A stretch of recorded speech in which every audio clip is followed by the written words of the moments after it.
patience, integrity, and perseverance.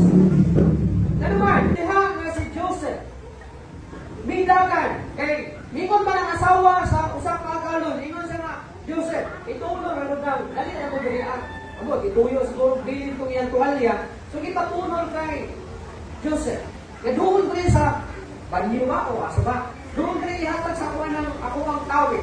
So idoon si Joseph ito, pag doon na ito kay ihatag ang tawid, ibira siya sa kwarto. Pagbira, kay doon lagi na doon ay may tabong ang asawa sa agalon, mintagan siya. O sa walang pasanidagan, mingon siya na, dili ako makahimo sa pagpasimpala sa akong Diyos. Dahil dagan, pagdagan niya kay nagulitan man ang iyang tapak.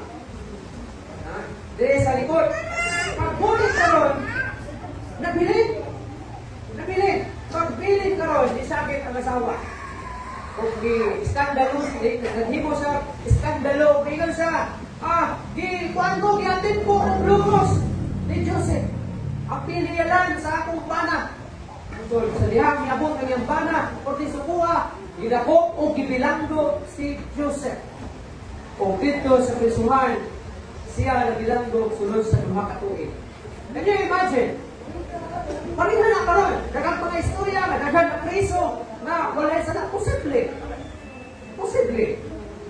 Ay si Joseph na preso, wala sa na. Naghimo siya, matarong katubangan sa Ginoo, pero gipreso siya, diya sa nasod sa Ehipto, sunod sa mga katuig. Pero nagpapailubon siya.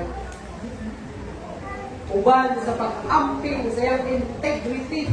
So, ingon na mga Kristohanon, dapat atong ampingan ang atong integrity. Ingon na mga Kristohanon. Kaya kung makita ka nga masawayan nandito sa uban ng mga tao, basin na ng mga tauhana, di naging pangalagan sa Ginoo, kaya imong kinabuhi, labaw pa man sa kabadlungon sa iyang kinabuhi.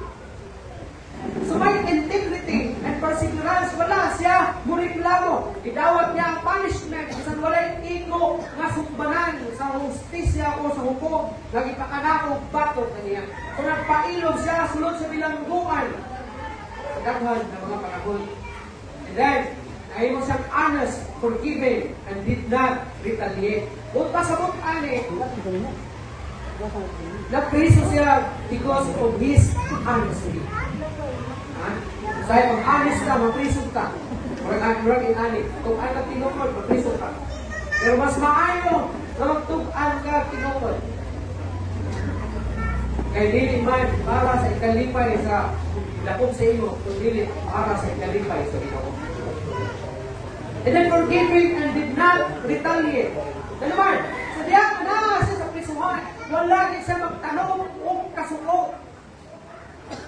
Sa asawa, sa iyang agalon o sa iyang agalon, o sa mga tao na nagpapriso sa iya, wala din siya gitanong na kasuko. Ginoon ang iyang gihatag ang pagpasayo niya. Another forgiving na iyang gihimo sa iyang isukod. Ano man? Supposed to be, dapat masuko siya sa mga isunod. Eh, gibaligya siya. Gibaligya siya. Kung naabot siya sa Ehipto. O bitaw, kasi diyan niabot ang hulaw. Sulod sa tulong katuig kung nga, niadto ang mga Israelites dito sa nasod sa Ehipto. Kaya bupalit o mga pagkaon dito. Kaya naman, sa dihang na Kristo si Joseph, may nagdamgo ang hari niya si Paraon. Nagdamgo siya. O niya may tao nga why niya ginaasa sa prisuhan, may duha ka tao nga nagdamgo. Ang isa, ipis o dino sa hari na si Paraon. Ang isa, katao nga nagdamgo, usa ka baker, tikluto og pan, silang duha nagdamgo, o sugi dinakini ngadto kay Joseph. Iresa na, nagpuan po ka ng murag ka, naligo po kung ano sa'y kahulugan sa akong damgo. Kaya pamuta na sila ni Joseph, kung sa may mga lampo na ninyo. So ilang bat-bat ang ilang damgo. Kung ang isa gingna ni Joseph, ikaw na tigipis o dino sa hari Paraon, ibalik ka sa iyong katungdangan. Ingon nga, ilaw, tigipis. Ikaw, gingna niya, ikaw baker, pakagawas ka. Pero bitayon ka dito sa gawas. Pakyun ka. Putlan yung putlon, yung liyo. Sumuna ang hubad sa nagdamgo. And then, ingon tong mga tao, ingon tong katong tig-ipis o wine. Ingon niya, kung may tabok lang imong isulti sa kuha, sultihan na po agalon, nagbuhian ka. Tuod man, ipagawas. Ang isa, giristo to balik, ingon nga, tig-ipis o wine. Ang isa, gilitay dito sa gawas o gilipatay. Pero nalimot, siya kay Daniel. Sumidagan ang daghan ng mga adlaw, nagdamgo ang hari na si Paraon. Nagdamgo o baka, kaya baka na tambo, nagdamgo sa umais na kaya umais na tambo. Ikaon sa baka ang ikaon sa payat na baka ang tambok na baka. Ibang kalan. So, wala mahibutang ang hari. Nagpatawag siya kung mga salabangkiro, nagpatawag sa mga magician, nagpatawag siya kung mga astrologist, mga maayong managna. Pero wala ibisan sa kanila, yung nakatagna sa kulugan, siyang damgo. So, sa isunod na ito. Nahilundog ang maong ating ipiso, wine, bingon siya, tama niya ay agalo. Samtang dito ko imong ipiso, may taong nakailang ko dito usa ka Hudyo, usa ka Jewish. Ihubad niya ang akong damgo, tama ang nahimong resulta, kay imo kong ibalik sa akong katungdanan, ingon na si ipiso, wine. Makahubad to siya sa imong damgo. So, interesado ang king, umiyon sa king sa manasa, ipatawag ang paningan sa palasyo. So, ipatawag siya o ipatos palasyo, giinan, maunin akong damgo. Giinan siya ni Joseph. Ang kahulugan sa imong damgo, mahal na hari, maunin. Dunay abundansya na moabot diri sa imong nasod, sulod sa tulog at tuig. Ay, alas, gikan karon, tulog at tuig, tunga, gikan karon. Bubanos ang grabe nga bulaw diri sa nasod sa Egypto o sa mga silinang nasod. Sulod sa akong buhaton, ingon niya, sulod sa tulong at tuig, gikan karon. Magtibong ka o mga kagkaon. Kaya pagkatapos sa tulong at tuig, unay bulaw na itabok sa tibuong kalibutan. Siguro, ako lang Pilipinas sa panahon na ito, kung hindi mo siya ang Pilipinas. So, tuod man, ginan sa saking, ingon niya, buhay kini, kawana. O niya, gihimo siyang gobernador.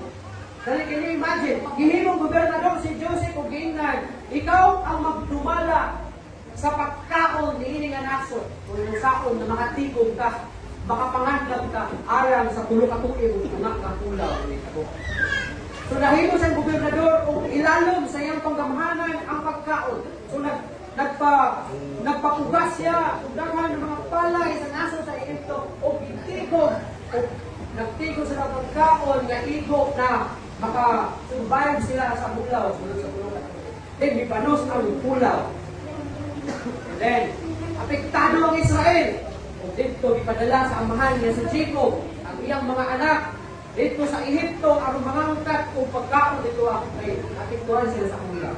And dito, ginailan nila ng gobernador sa Egypto. Na una nilang kita, was sila kaila. Sabi nila Egyptomano. Pero ilang nakita, na ibalaan nila kita kung nakita. Nagpaila ang gobernador na siya ang ilang isuon na ilang iba-iba sa unang panahon. So, mauna na sa diha na nagbalin na ang ilang relasyon. Ingon ang mga isuon. Ingon niya, isaad, una kumatay ang atong amahan na si Jacob. Una siya kumatay. Isaad, may kaniya, dili kami ni Mano sa kuha.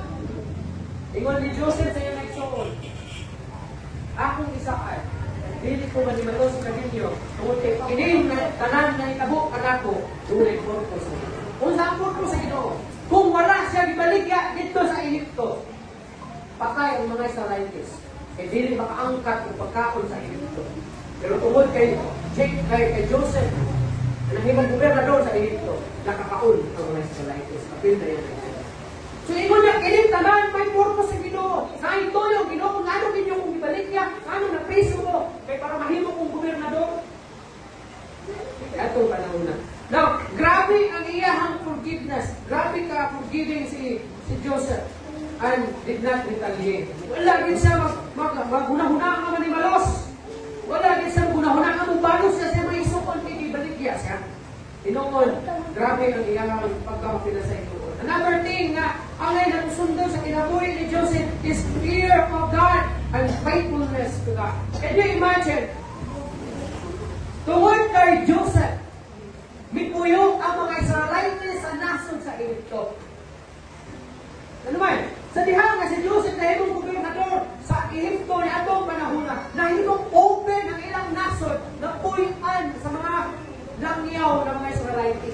dito ni Puyo, sa ito ang mga Israelites sulod sa 400 ka mga katuigan. Una, sila gipalayas, padulong dito sa promised land. Oh. Because of His faithfulness sa Ginoo. Grabe, pag-faithful ni Joseph sa Ginoo. Ibisan luyo sa mga temptation. Iyang gipili ang pasidunggan ng Ginoo. Bisan luyo sa iyang pagkapriso, gipili niya ang pasidunggan ng Ginoo. Bisan nahimo siyang gobernador, gipili niya ang pasidunggan ng Ginoo. Hinungdan na tungod sa iyang faithfulness, nahimong nakaambit ang mga Israelites sa kaayo sa Ginoo o sa pagkamatinod-anon ni Joseph sa Ginoo. Sunod sa 400 na tuig, una sila gihinginlan sa paraon nga wa na makaila sa history ni Joseph na itong panahon na palayason o dito na tao si Moses. Na si Moses, ipanguluhan ang iyang katauhan na mato sa promised land. Ana ang nahimong istorya sa kinabuhi ni Joseph. That's why kung kita, mahimo lang kang pagasidla, mahimo kang magpakita na mga kahayag, ingon na mga Kristohanon, o magpadayon, mga magpatinod-anon sa Ginoo, o dili magpadala sa bisan unsa ng mga hulga sa imong pagka-Kristohanon.